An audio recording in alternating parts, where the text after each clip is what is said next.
Chers téléspectateurs, bienvenue dans Culture à la maison, le magazine qui vous fait découvrir le Tchad, pays de merveilles. Aujourd'hui, une fois de plus, nous vous amenons ici au Musée national du Tchad pour découvrir une fois de plus les merveilles qui se trouvent dans ce bâtiment. Nous avons là à l'intérieur des spécialistes qui vont nous faire découvrir un à un les patrimoines qui se trouvent là donc dans cette maison. Je vous invite à me suivre dedans.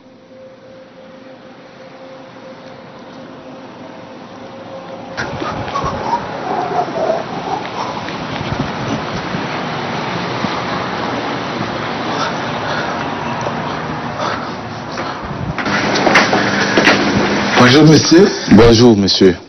Merci de nous recevoir chez vous. Le plaisir est partagé. Vous êtes Koundé Mbaïtoubam, chef de service animation des expositions et actions éducatives. C'est exact. Voilà. Qu'est-ce que vous allez nous présenter aujourd'hui? Bon, aujourd'hui je vais vous présenter les éléments qui constituent le patrimoine culturel dont renferme le Musée national tchadien. Donc nous allons voir des objets au niveau du pavillon préhistoire. Donc retenez que ces objets-là, c'est des objets qui datent du paléolithique, du néolithique. Le paléolithique a été défini comme l'âge de la pierre taillée, le néolithique c'est l'âge de la pierre polie. Donc je vous montrerai les outils qui datent de la période du paléolithique qui est défini comme l'âge de la pierre taillée ici. Nous avons les haches polis à gorge, les haches polis avec manche. Et retenez que tous ces outils-là ont été utilisés au moment où l'homme n'a pas encore découvert le feu qui lui permettra d'extraire le fer et en faire des outils en métal. Ces objets donc ont été découverts, alors on les retrouvés au Tchad? Oui, ces outils-là, c'est au Tchad seulement qu'on les a trouvés. La plupart, c'est dans le nord du Tchad parce que là-bas, il y a l'abondance des rochers. Ça permet aux artisans de fabriquer ces outils. Et là, nous avons toujours les outils qui datent de la période du néolithique. Nous avons les meules dormantes ici, avec leur broyeur qui permet d'écraser le céréal. On peut l'appeler, maintenant on parle de moulin ou de taouna, mais avant nos mamans là, écrasent le céréal avec ces mêles-là. Elles versent le céréal sur cette pierre plate-là, elles prennent cette pierre, elles passent par-dessus. Donc ça leur permet d'écraser, de transformer le mil en farine pour faire pour en faire la farine, pour faire la bouillie ou la boule. Et là, c'est un épieu, c'est un outil qui est utilisé pour chasser aussi. Parce que je vous ai dit que c'est pendant ce moment-là, l'homme n'a pas encore découvert le feu. Donc, les outils, presque, c'est en pierre taillée ou polie. Et là, c'est l'art rupestre tchadien du Borkou de l'Enedi Tubesti qui date de 3000 à 10 000 ans. Donc, dans les parois rochers, les préhistoriens ont repris leur scène de vie. Là, vous avez un homme avec la femme qui tiennent la main. Ça peut être la jouissance ici. Et là, ils ont fait un éléphant avec de longues pattes. Il se pourrait qu'en leur temps, il y a des éléphants qui ont de longues pattes. Et ici, l'homme est déjà devenu pasteur. L'homme est derrière les animaux ici. L'homme est en train de domestiquer déjà. Et là, c'est la cohabitation, la résilience entre les animaux et les hommes. Et ici, qu'on a les hommes sur une pirogue là. Donc ça sous-entend l'hypothèse de notre mer paléo-tchadienne, parce que ces déserts-là, avant, a été occupé par de l'eau. On a dit que c'est la mer paléo-tchadienne, mais les études ont démontré que c'est un mégalac, c'est un lac de grande dimension qu'on ne peut pas qualifier à une mer. Et là, nous avons aussi l'éléphant là avec de longues pattes qui est là. Et ici, nous avons l'homme de Gonoa ici, la représentation sur des parois rochers d'un homme là. Et nous avons aussi l'homme qui est là, avec la femme que je vous ai montré tout à l'heure là. Et là, c'est un élément, un outil utilisé pour écraser la matière première. Parce que c'est des rochers qui prennent avec de différentes couleurs, qui broient, et ça leur permet de faire des représentations sur des parois rochers. Et là, vous avez la couche des chevaux ici. C'est des hommes qui sont en train de faire la course. Donc, je vous ai présenté d'une manière brève les outils que renferme le pavillon préhistoire. On va passer au pavillon économique. Et donc, ces images-là ont été peintes il y a peut-être des siècles. Oui, ça va de 3000 à 10 000 ans. Donc au nord du Tchad, et l'emplacement idéal à l'abri des effets climatiques. C'est-à-dire qu'ils font dans des endroits où le soleil ou le ruissellement de l'eau ne peut pas impacter. Donc, c'est de là et ça date, certains sites datent de 3000 ans, d'autres datent jusqu'à 10 000 ans. Allons-y. Nous voici au pavillon économie. Donc, l'économie du Tchad est basée sur l'agriculture, la pêche et l'élevage. Ici, c'est une nasse. Voilà, c'est un piège à poissons utilisé par les Kotoko pour capturer les poissons pendant la pêche collective.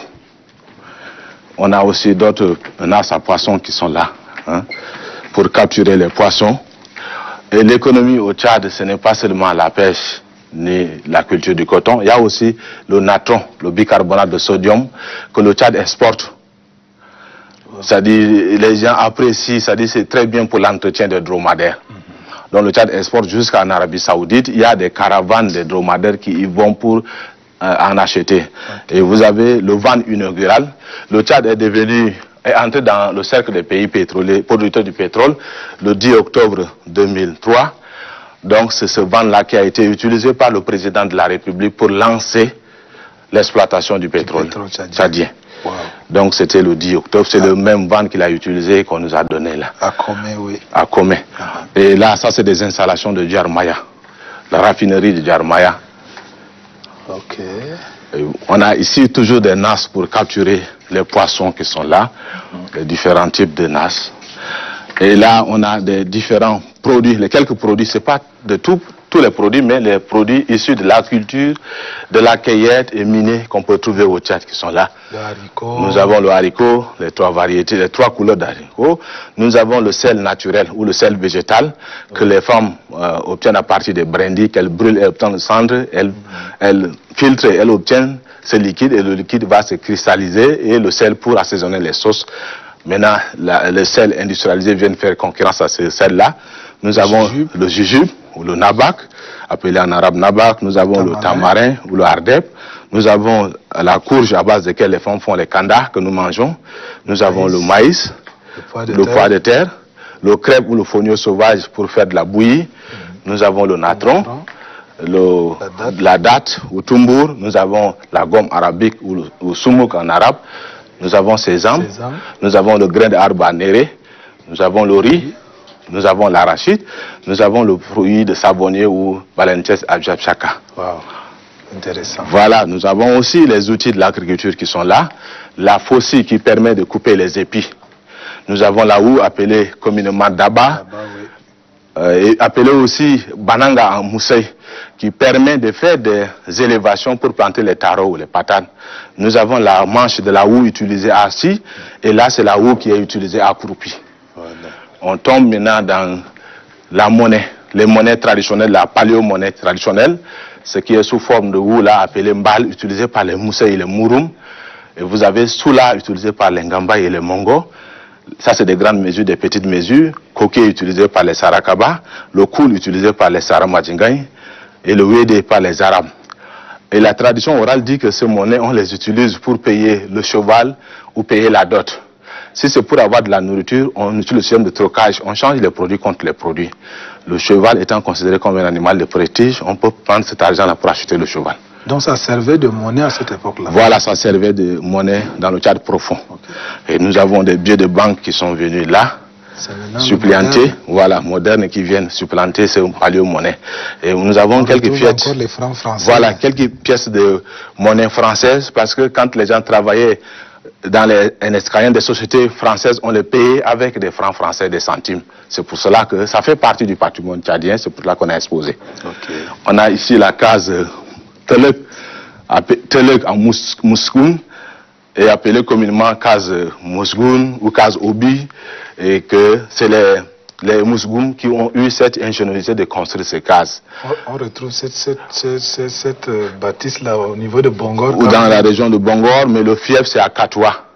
Donc c'est Moulouli de Katoua, là, Mousgoun, là, qui ont inventé cette ingéniosité architecturale. Quand ils nous ont remis, c'est une association Mousgoun qui nous a remis ça, dans l'intention de valoriser cette case-là. On les a demandé pourquoi vous avez pris tout le temps de construire une case qui vous prend. La construction prend énormément d'argent et que qu'on construit pour honorer la femme. Donc ils disent que leurs grands-parents ont inventé cette case-là pour 3 raisons. Ils disent la première raison, c'est pour se loger dedans et avec le petit bétail. La deuxième raison, il dit que c'est pour se défendre. Comme tout est construit, c'est en terre, hein, terre spéciale, et que la composition fait plus de 2 semaines, au minimum 2 semaines. Donc la terre là avec la paille sont devenues homogènes, ça permet de modeler comme on modèle les jarres. Et ça résiste à la pluie. Et ils disent que si l'ennemi est plus fort qu'ils peuvent rester dedans pour attendre des renforts, ou bien la guerre traditionnelle, à 18 h on arrête la guerre. Donc ils doivent se préparer pour attaquer. Donc les flèches là ne peuvent pas entrer. Wow. Et ils disent que la troisième, ils disent que c'est pour s'informer. Ils disent généralement la hauteur de ces cases là fait 9 mètres. Donc ils supposaient que 9 mètres là c'est presque au-delà des arbustes. Donc le sommet là, généralement quand on voit cette case là, le sommet c'est en paille. Donc c'est une ouverture et l'intérieur est fait à tel point qu'une personne va escalader. S'ils ont des pépins ou bien des problèmes avec un village voisin, il va escalader pour soulever. Si les gens là-bas se préparent, voilà, s'ils se préparent ou bien ils voient que les gens disposent déjà des boucliers, parce que la bataille traditionnelle là est annoncée, hein, c'est pas comme ça qu'on se lève pour faire de la bataille. Donc quand il voit que les gens disposent des boucliers, des flèches sont apprêtées là, il va descendre pour taper ou bien donner des signaux pour dire que voilà, les gens avertis, les gens sont en train de se préparer pour nous attaquer. Okay. Et nous avons là, ça c'est le tambour utilisé pour la danse des mains chez les Sarakaba. Quand les Sarakaba dansent, il y a ce grand tambour là. Okay. Et ici vous avez le bouclier appelé Barina Mousseï. C'est masque pour protéger, ou bien c'est un bouclier pour protéger le guerrier. C'est un don de l'ex-premier ministre Guélé Nuksha-Nassou qui nous a donné. Donc le bouclier est tressé et il faut d'abord tremper dans l'eau. Si vous prenez comme ça, la flèche peut pénétrer. Mais si vous trempez dans l'eau, c'est devenu flexible et coriace. La flèche n'y entre pas. C'est ainsi qu'il est dit qu'on ne prépare pas le bouclier le jour de la guerre. Tellement que c'est grand, on suppose que c'est voilà, c'est-à-dire, oui, on confectionne le bouclier selon la taille du porteur. Donc une personne avec une grande taille devait avoir un bouclier qui peut arriver à ce niveau-là pour le protéger. Okay. Ça, c'est des marmites en terre cuite ici, appelées comme en arabe la bourma, et le bâton spatule ou bien warwar qui permet de tourner la boule. Maintenant, les marmites en aluminium sont arrivées. Et on a laissé tomber. Voilà, on a tendance à laisser tomber. Vous avez ici les chaussures ou les marcoupes en arabe. Là, c'est kouf, les semelles, c'est en bois utilisé par les Kotoko. Comme ils vivaient autour, c'est-à-dire autour des coins d'eau, quand ils pleurent, la terre est glissante. Donc, ils ont fait les chaussures, là, les semelles, c'est en bois, ça leur permet de s'équilibrer. Et là, c'est pacha utilisé par les jeunes filles mariées, Kenga. Donc, pour prouver qu'elle n'est plus célibataire, elle porte ces chaussures-là. Donc, c'est pour donner l'alerte ou bien pour dire aux autres voilà, que ne venez pas vers moi, je suis déjà occupé. Là, c'est Amchang utilisé par les bergers, ceux qui vont avec des animaux en pâturage pour se protéger contre les épées. En peau de vache. Okay.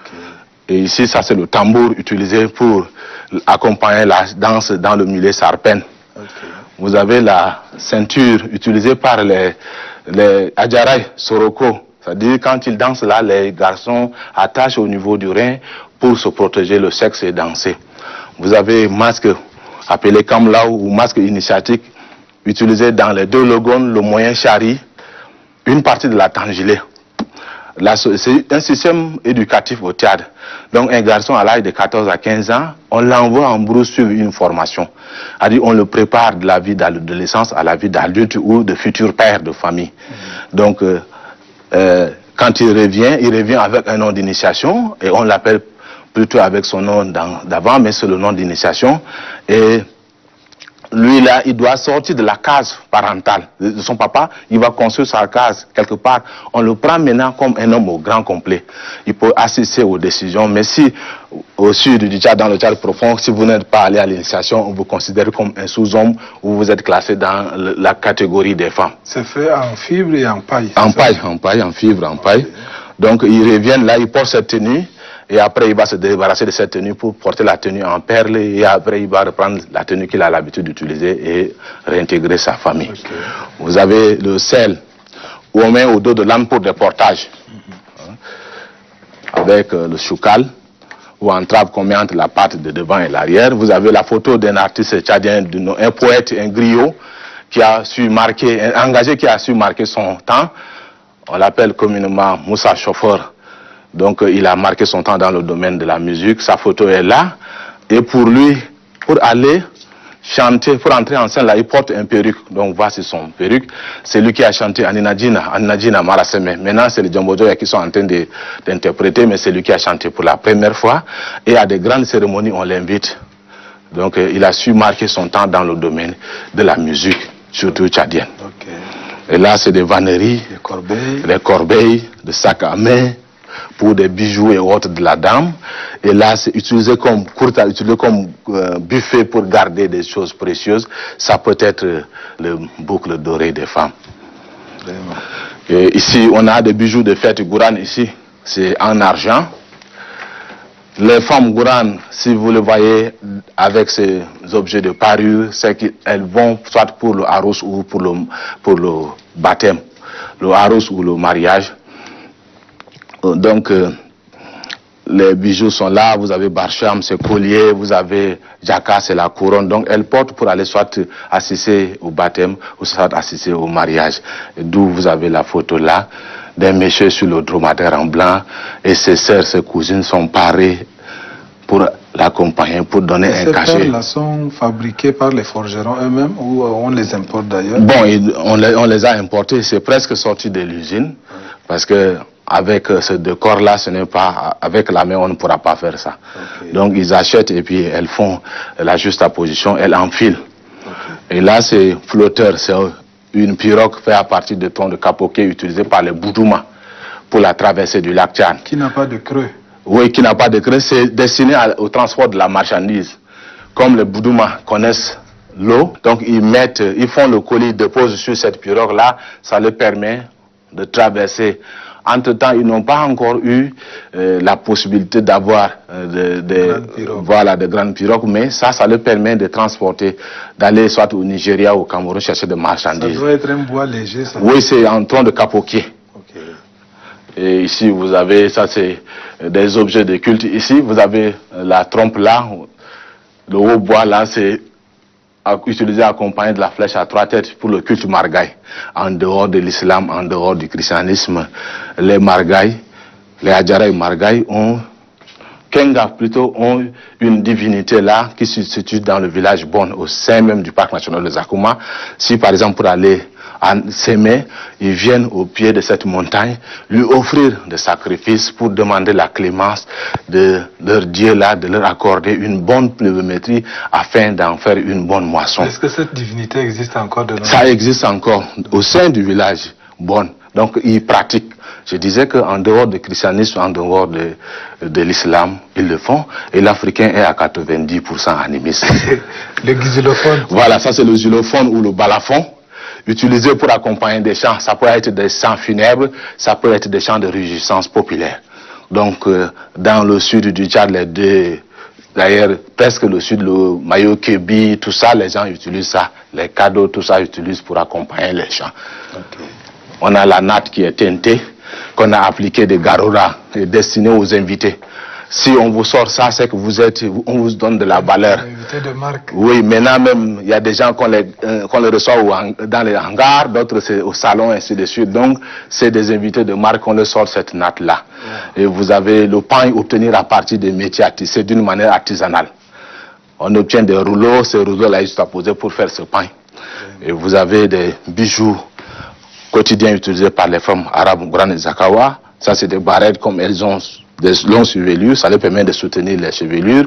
Vous avez collier, vous avez karache ou perles, vous avez zaintom et vous avez la photo des femmes arabes qui portent ces bijoux. Et on a des instruments de musique, quelques seulement, c'est pas la totalité. Ça, c'est le patrimoine culturel immatériel. Dans ce tambour-là, c'est le matériel qu'on peut toucher, mais au-delà de ce matériel, quand on se met à battre là, on a le son qui est le patrimoine immatériel. Donc, vous avez le tambour à 2 membranes, vous avez le rocher utilisé par les Kenga, vous avez la sitar ou la harpe là utilisée par les bagirmi, vous avez shila, vous avez algaïta, ces 2 instruments, les 3 communautés, vous les flûtes, les kotoko, les bagirmi, les kanembu, les boudouma en partagent ces instruments. Vous avez le rocher ou sonnette ici, utilisé par les Nangtchéré. Vous avez flûte en corne d'oris utilisée par les Tupuri. Vous avez le mbaré ici, ou ochet utilisé pour accompagner les chants dans des églises et dans des cérémonies. Et là, c'est sifflet en terre cuite utilisé par les Massa. Vous avez flûte en bambou utilisé par les Kenga. Vous avez flûte ordinaire que beaucoup de communautés utilisent au Tchad. Et je disais que ces instruments de musique ont été utilisés aussi comme un téléphone portable pour s'informer, pour communiquer. C'est par convention. Si au niveau de la télé Tchad et du musée, on veut s'informer, on va se donner des codes. Si il y a un cas de décès, vous tapez sur le tambour 2 fois. Et si au musée, on tape 1 fois, on tape 2 fois. Au niveau de la télé, on sait qu'il y a des naissances au niveau du musée. Par exemple, dans le milieu Sao, dans le milieu Kotoko, on n'annonce pas le décès du sultan. Donc on tape sur le tambour seulement. Et puis d'ailleurs dans la société traditionnelle, on ne dit pas que le roi est mort. Hein. Non, ça ne se dit pas, c'est de blasphémer. On dit que l'obscurité est revenue, il est allé combattre, c'est tout. Donc ces instruments ont été utilisés aussi comme des moyens de communication. Nous avons les armes blanches et les équipements qui sont là. Là c'est un équipement d'un guerrier Massa. Son gilet c'est en peau d'hippopotame. La flèche ne peut pas entrer, ça lui permet de se protéger. Il se pourrait qu'il y a des flèches qui arrivent qu'il ne le voient pas. S'il voit, il peut esquiver. Donc c'est dans la stratégie de la défensive, ça lui permet de se protéger. Il a de surcroît son bouclier aussi et sa flèche. Et là c'est pour un guerrier Mundang, son gilet c'est en métal. Donc la flèche ne peut pas entrer, ça lui permet de se protéger, il va en guerre. Vous avez les couteaux de jet qui sont là. Et vous avez le bouclier. Je disais qu'on confectionne le bouclier selon la taille du porteur. Là, c'est pour une personne de courte taille qui doit utiliser ce bouclier-là pour se protéger contre les armes de l'ennemi. Vous avez les calebasses pyrographées qui sont là, qu'on utilise pour la conservation de la nourriture ou pour l'ornement des cases. On accroche à l'intérieur des cases. Vous avez les karambi ou le djinyo ou les kounye pour la consommation de la bouillie. Vous avez les moukbar ou en s'asseoir qu'on met des braises dedans pour parfumer l'intérieur des maisons. Après des questions, les femmes nous disent que les doukans là ont tellement une vertu et qu'il y a une dame sénégalaise qui nous a prouvé en 2007, elle était venue, on lui a donné ce doukan là, ce moukbar avec un peu de doukan, avec des charbons, elle est allée. Elle avait fait le feu, elle a mis le doukan et elle a dit que ce jour-là, un monsieur est entré chez elle et qu'ils se sont aimés, ils se sont mariés, il n'y a pas de problème. Donc, chaque fois qu'un Sénégalais vient ici, elle lui dit que si tu t'assures que mon doukan soit dans la valise, il faut voyager. Donc, les femmes disent qu'il y a tellement de vertus qui permettent d'attirer les hommes. Donc, c'est pour cela que les femmes utilisent ça. Wow. Comme c'est fait à partir des racines des arbres, on ne sait jamais quand ces arbres. Voilà. Là, c'est des accessoires de bambars traditionnels ici. Ça, c'est des tabourets, c'est sculpté et tressé. Et nous avons là, c'est des bijoux anciens portés par des femmes un peu aisées. Hein. Là, c'est anneaux de cheville ou ningagol. Elles mettent au niveau de la cheville. Et vous avez l'abré, objet de parure que les femmes suspendaient au niveau des lèvres. Dans le Mayo-Kebi et une partie c'est les Sarakaba aussi, les femmes en font, elles suspendent au niveau des lèvres et il a été démontré que la femme qui arrive à faire ça, elle est considérée. Oui. Elle est brave, c'est ce que les gens disent. Un objet de beauté. Voilà, vous avez les perles ou les mœurs que les femmes attachent au niveau de la taille, ou bien elles mettent au niveau du cou, et vous avez la photo d'un jeune homme, je vous ai dit antérieurement que voilà, il a enterré là, voilà, son masque, il prend cette tenue là, un père là qui va faire le tour dans des concessions de ses proches parents pour qu'on puisse lui offrir des cadeaux un peu, et puis après il va se débarrasser de cette tenue. À côté, il y a des jeunes filles. Vous avez la photo des jeunes filles qui sont allées à l'initiation ici. Donc il y a une initiation pour les garçons, qu'on prépare le garçon à la vie d'adulte ou de futur père. Les femmes, les filles, on les prépare aussi à la vie de futures mères ou de futures épouses, parce qu'ils disent, la société traditionnelle, le mariage est pour la vie. Donc il faut qu'elle se prépare d'abord. La fille qui est allée à l'initiation, elle a sa tante de l'initiation. De même que le garçon qui est allé à l'initiation a son père, son oncle partenaire d'initiation, comme des parrains, et que cette fille-là a droit. C'est-à-dire elle aura obéissance à sa tante-là. S'il y a un problème et que sa tante apparaît, elle doit se taire, de même que le garçon. Ouais. Vous avez les jarres ou les canaries pour la conservation d'eau et de boissons alcoolisées. Là, c'est ordinaire d'utiliser par les massas. On peut mettre de l'eau ou bien des cochettes ou des bilibili pour boire. Là, c'est pour les kengas. Et là, c'est ordinaire fabriqué par des kotoko que beaucoup de communautés utilisent. Utilisent même encore aujourd'hui. Même encore aujourd'hui. Vous avez les wargas ici. C'est le patrimoine immatériel qui est là, censé protéger le porteur. En haut, là, c'est pour les enfants.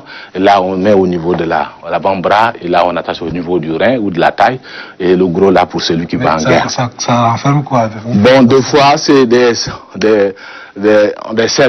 versets du Saint-Coran. Et deux fois aussi, c'est des écorces ou des feuilles, des arbres que les gens en font des warigas. Donc, censé protéger le porteur. Okay. Donc, le gros pour celui qui va en guerre. Vous avez les vanneries de cuisine ici, les gadas pour la conservation de la nourriture. Et là-bas, c'est le panier pour aller au champ. Et là, c'est le courrier utilisé par les femmes nomades là pour précipiter la fermentation. C'est-à-dire, vous mettez le lait dedans, ça ne se sent pas. Vous mettez l'huile, ça reste, mais seule l'eau est considérée comme un liquide léger. L'eau va s'infiltrer, mais le lait reste. Donc, elles mettent le lait frais là-dedans et elles secouent et ça précipite la fermentation. Okay. Et nous avons ici gargoulettes zoomorphes utilisées par les Kim pour la conservation d'eau ou de boissons alcoolisées. L'eau est versée par la bouche ou bien par l'ouverture là.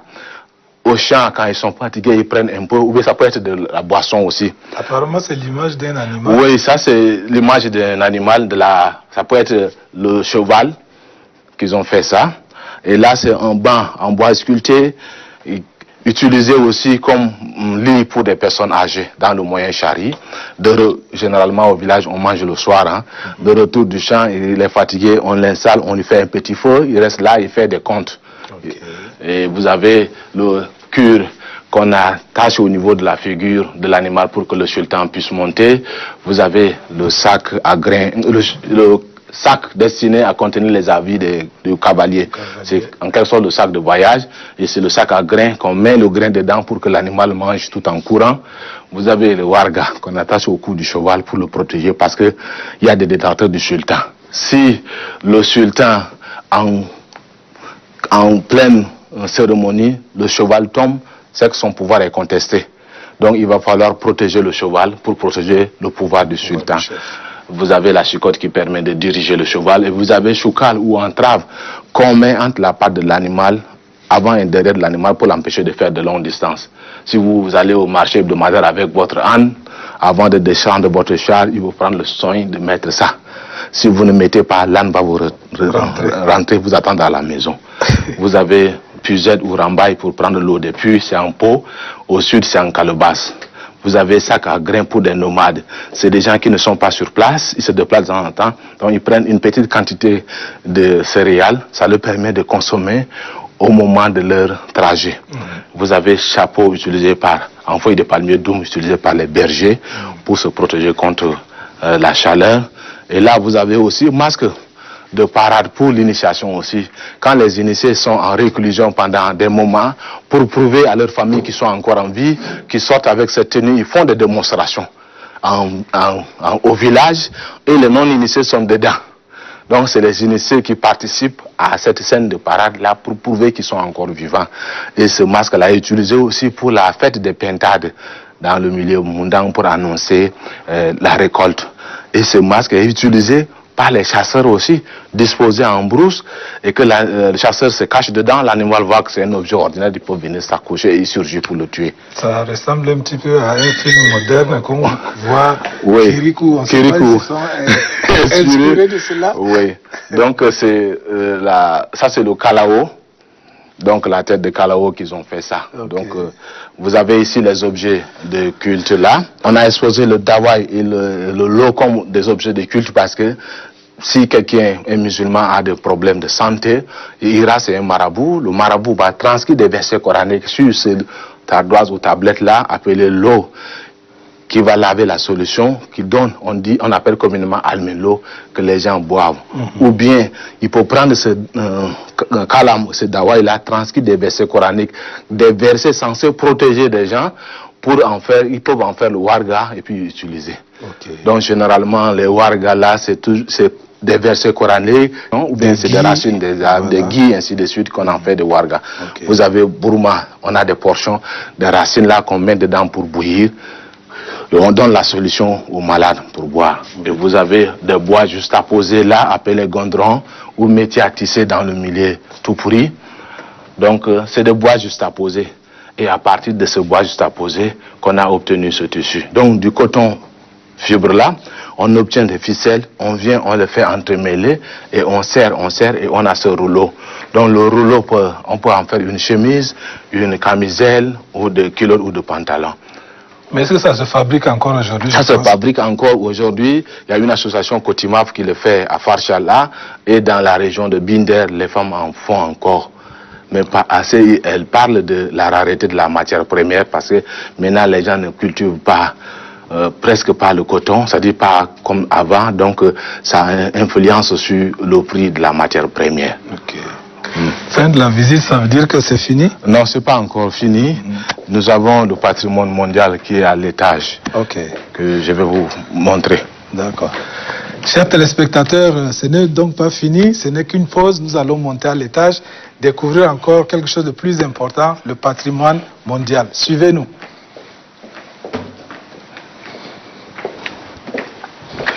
On va découvrir notre patrimoine mondial, nos biens qui ont une valeur universelle exceptionnelle. D'accord. Donc le Tchad a déjà inscrit 2 sites au patrimoine mondial. Comme je l'ai dit, le Tchad a inscrit 2 de ces biens qui sont inscrits sur la liste du patrimoine mondial. On a le lac d'Unyanga qui est inscrit le 1er juillet 2012 sur la liste du patrimoine mondial sur la base de critères 7 plutôt.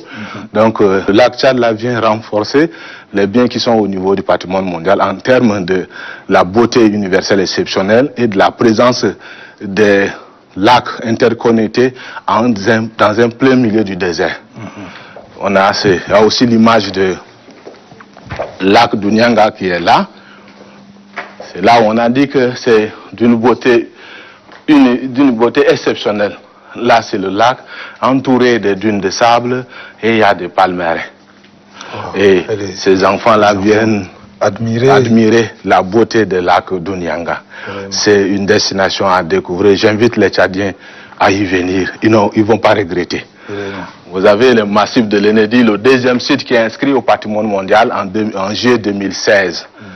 Donc il y a des images là, ça c'est Arche là. Vous avez les gravures et peintures rupestres qui sont là, c'est-à-dire des dessins sur des parois rochers que je vous ai présentés au niveau du pavillon préhistoire. Et les sites en gestation, ça c'est les travaux qui ont milité, scientifiques qui ont milité pour l'inscription des lacs du Nyanga. Donc il y a des études sur les strades là, et il y a pas mal d'études qui ont été réalisées par l'université Cologne d'Allemagne et l'université du Tchad, à partir du Centre national. Maintenant, c'est Centre national pour la recherche pour le développement, mais avant, c'était CNAR, Centre national d'appui à la recherche. Et nous avons les sites tchadiens qui sont maintenant sur la bonne voie pour être inscrits au patrimoine mondial. Nous avons le lac Tchad qui a changé de nom. On l'appelle maintenant paysage culturel du lac Tchad. C'est des îles qui sont habitées. Il y a de l'eau là. L'homme avait su dominer ce coin-là pour vivre. Donc ça a changé de nom, paysage culturel, qui est en bonne voie pour être inscrit au patrimoine mondial. Et il y a déjà l'annonce de la venue des évaluateurs, des gens de l'ICOMOS, des gens de l'UCN, qui sont des organes consultatifs du Centre du patrimoine mondial, qui vont évaluer, qui viendront pour vérifier des informations contenues dans le document. Est-ce que ces informations sont réelles? Est-ce que la population adhère à ce projet d'inscription? Et c'est eux qui vont donner leur point de vue en ce qui concerne l'inscription ou pas du bien. Il y a aussi le parc national de Zakouma qui est un très bon dossier qui est monté aussi, qui est dans le pipe. Et dans quelques années, le parc national de Zakouma aussi sera inscrit au patrimoine mondial. Voilà présenté d'une manière très brève nos biens qui sont inscrits au patrimoine mondial. Alors, vraiment, ça a été merveilleux, cette visite guidée. Nous vous en remercions infiniment. Je vous remercie. Je remercie la Télé Tchad d'avoir visité le musée et nous donner la possibilité d'aller vers le public, nous présenter. Chers téléspectateurs, c'est ici là que s'arrête donc la visite guidée du Musée national du Tchad que nous avons eu le privilège donc de découvrir grâce à Koundé Mbaïtoubam, qui est chef de service animation des expositions et actions éducatives, qui nous a fait visiter en bas et ici aussi à l'étage. Nous vous remercions donc de nous avoir suivis et ce n'est pas la fin. La découverte des merveilles du Tchad, ça continue toujours. Nous vous donnons rendez-vous dans un prochain numéro. D'ici là, portez-vous bien.